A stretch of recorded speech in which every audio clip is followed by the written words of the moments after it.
Thank you.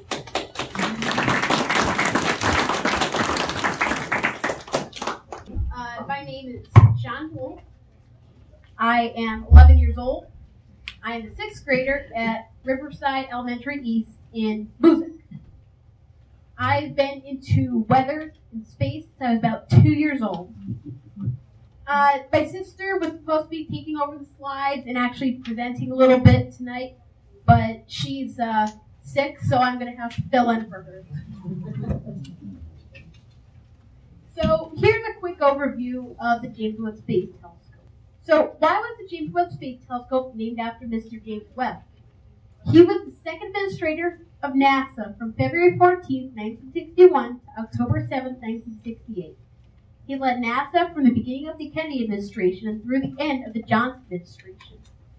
The James Webb Space Telescope was named as a tribute to Mr. Webb.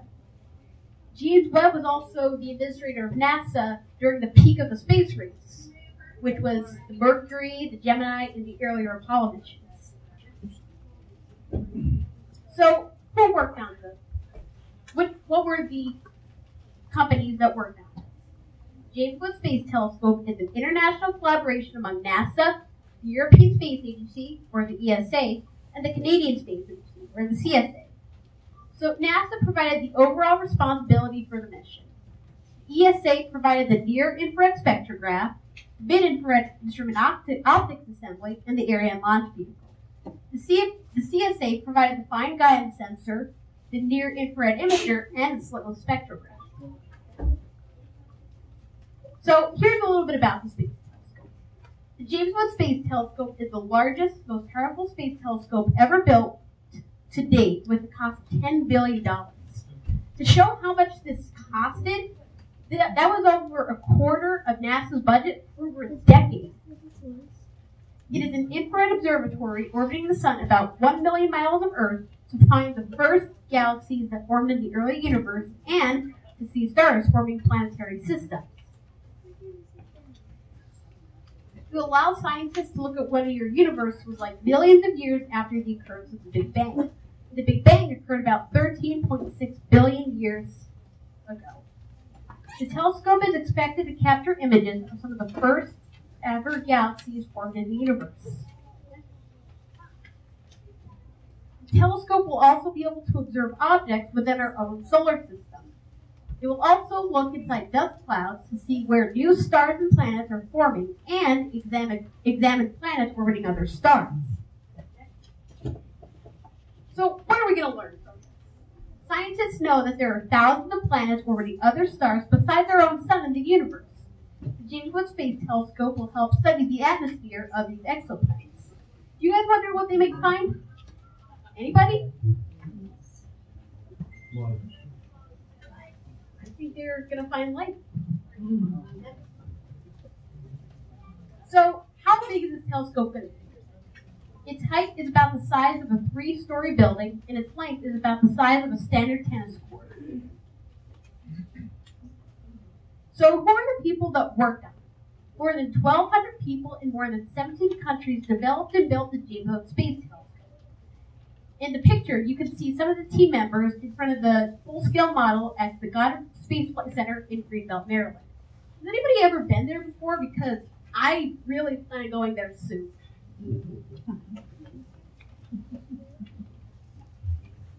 So, as you can see, there's lots of golden mirrors. So, why so? He uses giant gold-coated mirrors to see the universe. The mirror consists of a honeycomb-like pattern of 18 hexagonal gold-coated mirror segments. Gold is extremely reflective in both visible light and other forms of radiation, especially in the infrared range. Space telescopes use these mirrors to collect and focus light from distant stars. The larger the mirror, the more detailed views the telescope can see. To show how thinly coated the mirrors are on, if you took all the gold and rolled it up into a ball, it would only be about the size of a golf ball in this massive mirror. The James Webb Space Telescope is comprised of 3 major components: the Integrated Science Instrument Module, or the ISIM, the Optical Telescope Element, which includes the mirrors and backplanes, and the Spacecraft Element, which includes the spacecraft bus and the sun shield. So the optical telescope assembly is right here with the mirrors. The ISAM is right here, right after the mirrors. The spacecraft bus is the sun shield and the solar panels and everything else right here. The ISIM includes the telescope's cameras and science instruments. So right here.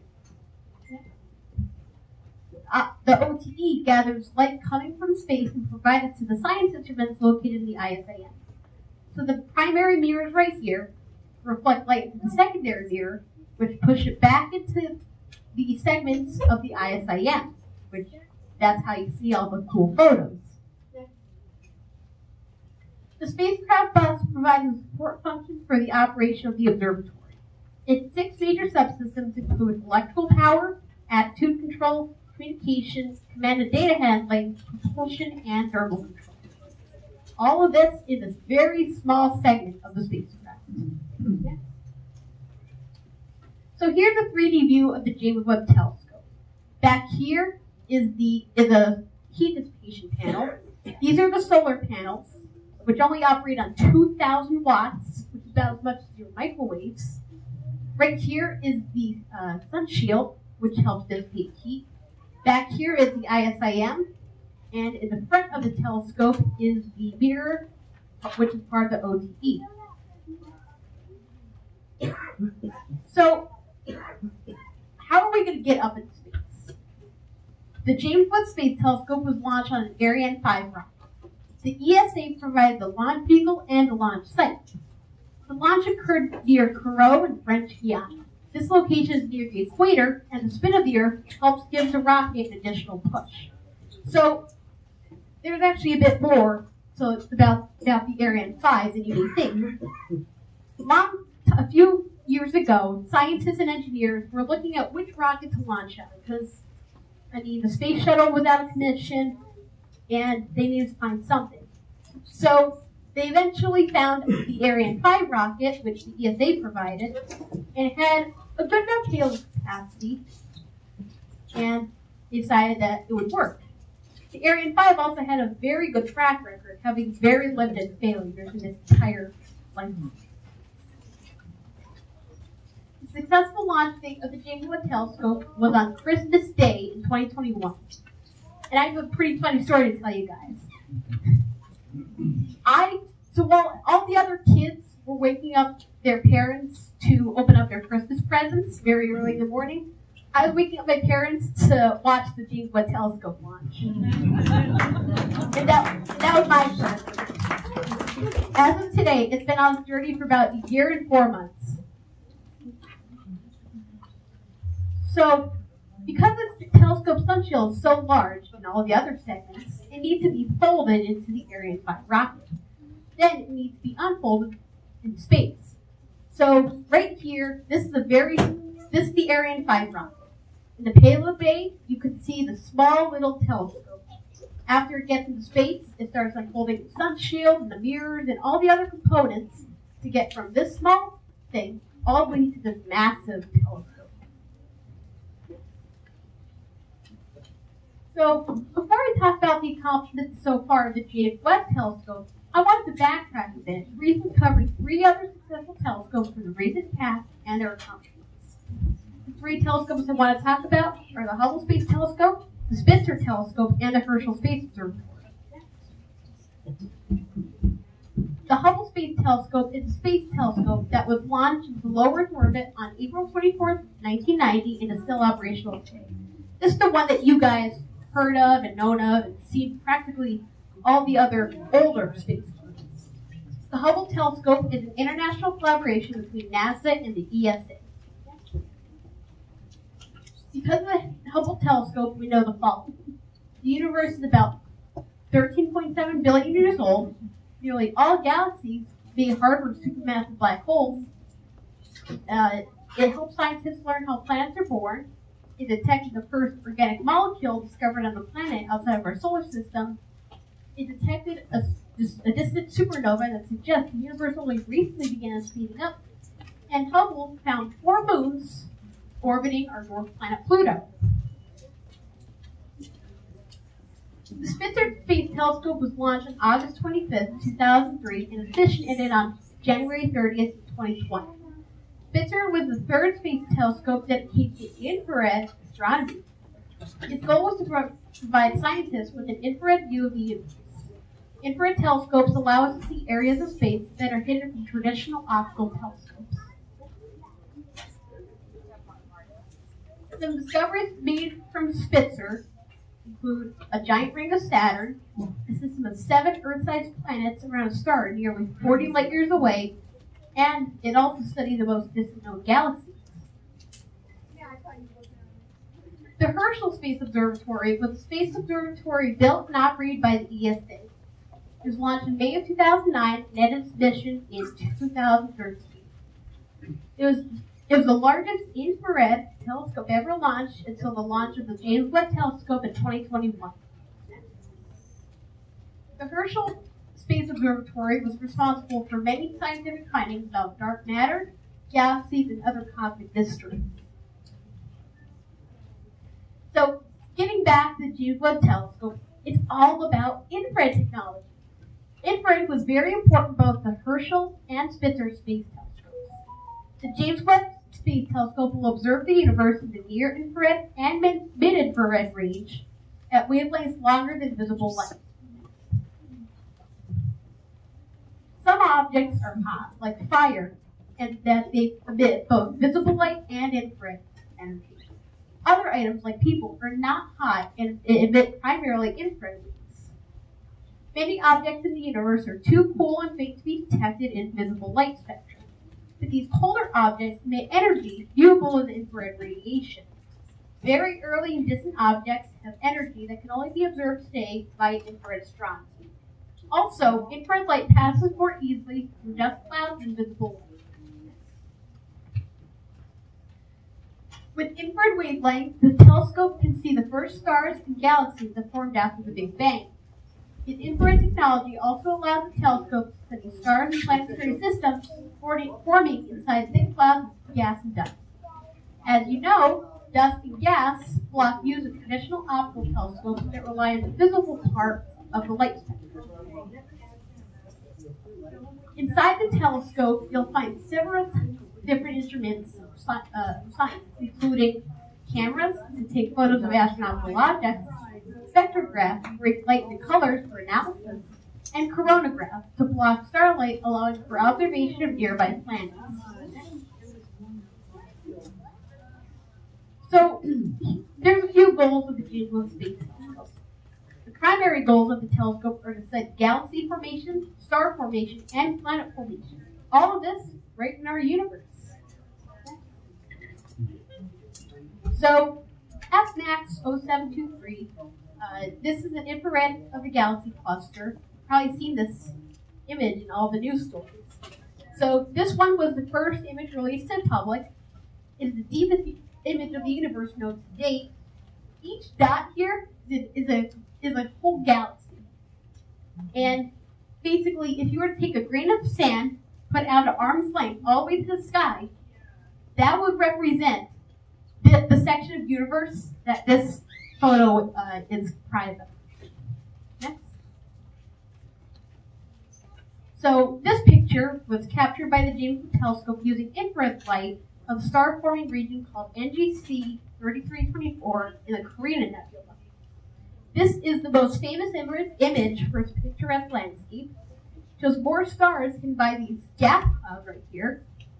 And the highest parts of the mountains spend about 7 light years. So basically from the bottom of it to the top, it's about 7 light years. The Pillars of Creation is a small region within the vast Eagle Nebula, which is about 6,500 light years away. The Hubble telescope made this region famous years ago, and now new details can be seen because of James Webb Telescope's near-infrared and mid-infrared cameras. Yeah. So right here, this is a side-by-side comparison of the Hubble telescope versus the James Webb Telescope view of the Pillars of Creation. This is James Webb. This is Hubble's, and this is James Webb's. So both of these show the birth of many more stars. Hubble's photo is very visually appealing with its colors. My sister actually has like a really sized up image of this on a poster in her bedroom. I could probably, if it was on the ground, I could probably lay in it.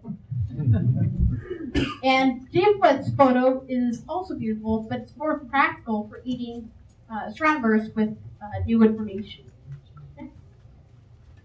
So this is the Southern Ring Nebula. Two cameras from the James Webb Telescope captured this image of a planetary nebula called NGC 3132, or the Southern Ring Nebula.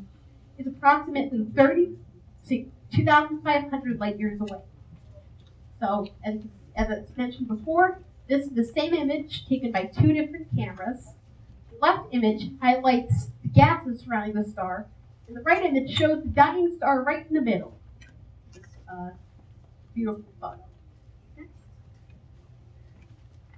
And James Webb Space Telescope captured Stephan's quintet, a visual grouping of 5 galaxies. 1, 2, 3, 4, 5. Now, Stephan's quintet, despite the many other pronunciations, the new photo of the famous galaxies is featured in the film It's a Wonderful Life.